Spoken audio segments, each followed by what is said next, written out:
श्री स्वामी समर्थ कथा. उद्यावर ढकलू नका, स्वामींना आत्ताच भेटा.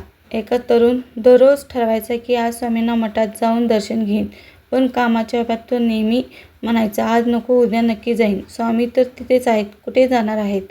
असे करत त्याने अनेक महिने उलटले. एके दिवशी त्याच्यावर खूप मोठे संकट आले. तो धावत मठात गेला आणि रडत रडत स्वामींच्या मूर्तीसमोर बसला.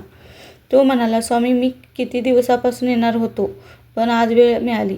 आता मला वाचवा. तेव्हा त्याला तिथे एक जुने संन्यासी भेटले. ते संन्यासी म्हणाले, बाळा, तू आज वेळ काढून आलास, पण स्वामींनी तुझी वाट पाहणे कालच सोडून दिले.